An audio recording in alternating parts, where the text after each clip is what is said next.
let's briefly discuss where we've been. The United States created the global system in order to fight the Cold War. It was a bribe. We basically paid everyone to be on our side. We said that we would use our Navy to patrol the global oceans for everyone, so that anyone could go out at any time and interact with any foreign partner, get any commodity, sell any product, participate in any supply chain, and to be able to do it all without needing a military escort for everything that they did. That had never happened before. We know that is globalization. We know that is free trade. In exchange, they had to be on our side to face down the Soviets. But the Cold War ended 30 years ago. And if the United States decides that it wants to continue this system, we need three things. First, we need a political culture that's bipartisan in nature, that is committed to globalization. Now, I personally would argue that that was long gone before January 6th. I'd say that was long gone before Trump. But right now, we don't even have a political culture. Rediscovering one will take time. It's going to be a big piece of this year and next year, but ultimately it's a 10-year transition. Now, let's assume for the moment that Biden is the guy. Personally, I don't. I mean, he couldn't even get his first bill through the Senate with a single Republican co-sponsor or vote, and 10 Republicans came to his office to ask how they could help. It's not a good sign. But let's assume for the moment that Biden's the guy. How long do you think it's going to take him to knit our cultural fabric back together?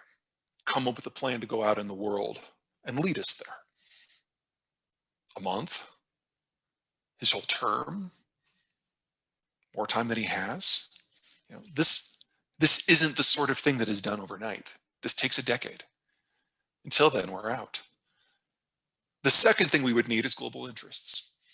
But the United States is the least involved economy in the world as a percent of GDP because the global system was a bribe. If we had actually invested in it and tried to make money off of it, it wouldn't have been a bribe. We would have just been another empire.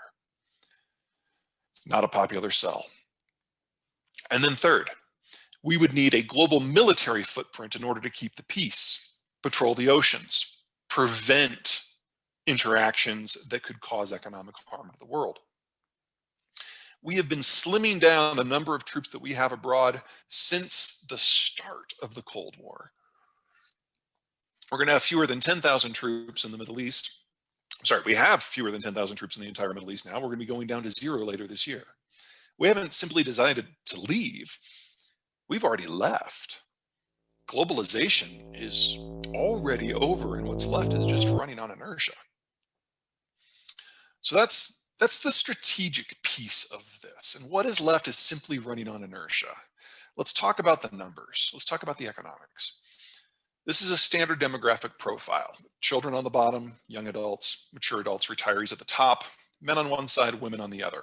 Mortality tends to build it into a pyramid. Now, this is Mexico. This is what we consider to be a consumption-led system, because whenever you have a lot of people aged roughly 40 and below, it's all about raising kids and going to college and buying homes and cars. That consumption is what drives modern systems. And when American policymakers look at a system like Mexico, we really like what we see. Two things. First, people who are under age 40 are new on the job. Their value add is somewhat limited. And as a result, Mexico excels at low and mid-skill manufacturing and assembly. That's not what the American worker does. We do the design, we do the high end. So the propensity for integration between those systems is huge. Second, Mexicans are young, which means they buy a lot of product, which means they buy a lot of American product. Mexico became our largest trading partner in calendar year 2019, and if not for the COVID hiccup, they would be still today. They'll take that role back this year, and they will never give it up the rest of our lives. This is a partner. This is not. The Koreans had a baby bust 50 years ago. They never recovered.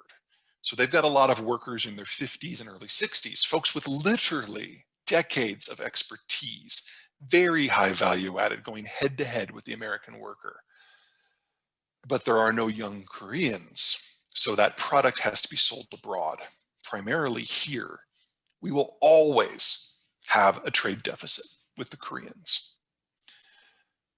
From roughly 1980 to roughly 2015, the world was in a beautiful demographic moment. Here we've got a number of major economies in the year 2000.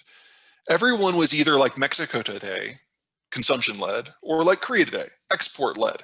And the balance was perfect to maximize integration and trade. So we saw the greatest expansion in trade, wealth, and personal incomes in human history. And it lasted an entire generation. That generation is what we're used to. That's our entire professional lives. But 20 years later, we're all 20 years old. The consumption-led systems are aging into export-led, and the export-led are aging out and becoming what I call post-growth. Look at China in particular. They had a baby bust that doubled down last year, their lowest birth rate ever. And remember, it takes 9 months for a kid to get born, which means that most of that birth rate drop was because of decisions made in 2019 before COVID.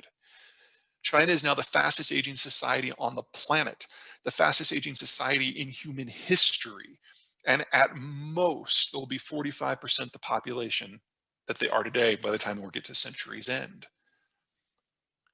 The global demographic of high consumption was already ending. It was already going to end the first half of this decade. Now, here in the United States, we're a partial exception, and it's largely because of what the baby boomers have done. Now, in some ways, the baby boomers are just like everybody else around the world. When their parents came home from the war, they started families. We had a baby boom. That's the boomers. And they're all aging at the same rate, and they're all retiring at the same time. And that changes the capital structure. So think of how you have invested in your life. When you're 35, you invest a very small sliver of a very small income for the future. When you're 55, you invest a very fat wedge of a much larger income. And when you're 64 3/4, every spare cent you have, you shove into your retirement savings. As you age, you invest a greater percentage and a greater volume. And then you retire and you stop. The velocity of money doesn't simply stop, it reverses because you have to liquidate your stocks and bonds and go into things like T-bills and cash. That cliff jump happens in calendar year 2022. We're only a year away from that. So we're experiencing the cheapest credit we've ever known, and very soon we're going to be experiencing the most expensive credit we've ever known. In that, the baby boomers are exactly the same. They were all born at the same time. But American baby boomers did one thing different from the rest of the world's boomer cadres. They had kids, they had the millennials. Now we can say whatever we want about the millennials, and there's so very much we can say about the millennials, but they've got one thing going for them that their cadres the world over don't. They exist. They're consuming today. Tomorrow they'll be investing.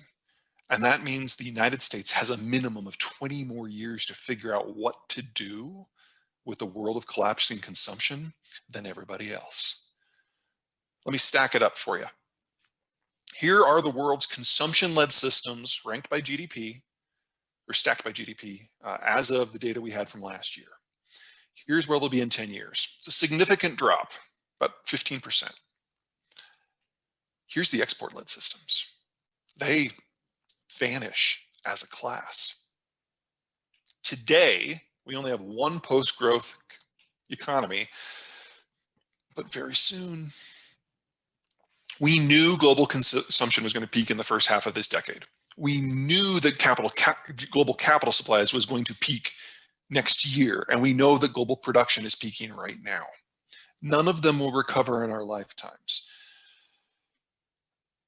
And all that was before COVID.